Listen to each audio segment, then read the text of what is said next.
多接觸投資，成日聽到牛市同熊市，到底牛熊市係咩呢？咩係牛熊市理論呢？巴菲特又會係邊一個呢？了解理論後，就可以做個精明嘅股票人，避免追高殺低。大家好，我係添，歡迎嚟到股票知識會頻道。我會向你介紹各種股票知識同各種技術分析指標，由淺入深。而呢一個頻道係要幫你揭開技術分析嘅神秘面紗，帶你走入技術分析嘅大門。大家一齊逐步解剖股市嘅面貌。牛熊市個名係點嚟嘅呢？其中一個說法係，因為牛嘅攻擊方向係佢嘅牛角從下往上頂，而熊嘅攻擊方向係除咗咬合之外，就係熊掌由上往下拍打。牛熊市嘅說法就係應運而生，不過到依家都冇一個明確嘅說法，但我哋可以將其拆開為經濟面同埋技術面兩個方向去探討。經濟面所解釋嘅係，其實就係巴菲特提倡嘅價值投資。對牛熊市嘅判斷係出於當地國家經濟正處於擴張定係收縮期。當經濟之路轉好嘅時候，甚至係進入加息週期時，就係反映經濟正在擴張階段，屬於牛市。同樣，當經濟資料轉差或開始減息嘅時候，則反映經濟開始收縮，步入熊市。從技術面去定義嘅話，有人認為從高位下跌2成就係熊市，從低位上升超過2成就係牛市。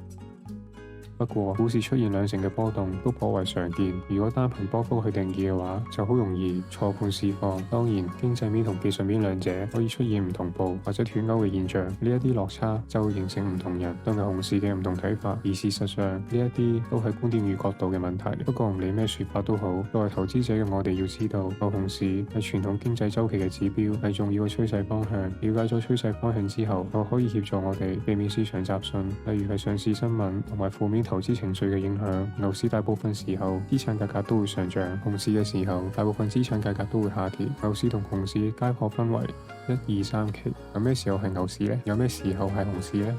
牛市一期嘅開始，由於股票價格已經跌至谷底，價值投資人已經開始進入市場買入低估嘅資產，但大部分嘅市場參與者仍然唔太相信經濟已經開始復甦，市場投資情緒依然悲觀，就好似911事件同 SARS 事件。2003年 SARS 爆發嘅時候，全球股市紛紛觸底，恒生指數以8300點回升至32000點。牛市2期喺市場已經累積咗一定嘅漲勢，但投資人對大跌市嘅印象仍記憶猶新，所以就算輕微嘅回檔都會引發市場投資情緒再度悲觀起嚟。由於買壓沉重，股市亦因此出現咗明顯嘅修正，高達40%至70%。牛市2期同熊市嘅分別在於企業盈利出現改善，只係市場氣氛偏淡而導致。例子就好似2004年至2005年美國加息同埋中國進行宏觀調控，呢一啲措施都為咗抑制經濟過度增長，但投資人認為呢一啲政策係負面嘅，因此觸發負上市場投資情緒。但長線投資、長線經濟發展仍然健康。就算係咁，當時嘅恒生指數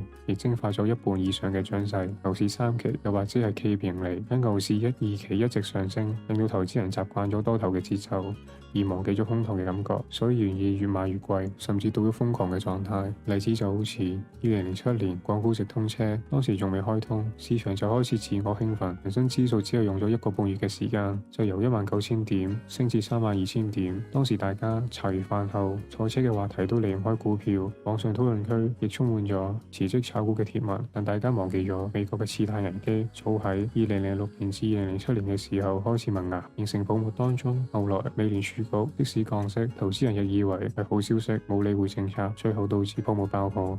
熊市方面亦分為3期，成個情況同牛市完全相反。牛市1期，投資人未能察覺市場出現問題，而價格投資人卻紛紛賣出股票。熊市2期出現大幅反彈，市場認為修正只係大多頭嘅一部分，對大多頭嘅感覺仍然喺多頭不差高嘅想法，因此當有反彈嘅時候，投資人就會再次入場。而實際上同牛市2期相反，公司盈利已經無法維持增長，甚至到咗虧損嘅狀態。因此熊市3期來臨，投資人爭相賣出股票，市場投資情緒非常悲觀，所有股票已經跌到不合理嘅預估目標值。但當壞消息出盡嘅時候，市場就會醞釀另一個牛市嘅開始。經濟週期起伏橫跨多年，市場投資情緒為市況增添波幅。當我哋能夠有把握經濟嘅趨勢方向，市場嘅波動就會為我哋製造買入或賣出嘅機會。去到呢度，如果想知道更加多嘅投資基本概念，要記得 subscribe 呢個 channel，並且記得開啟小鈴鐺同關注我下一條影片。拜拜。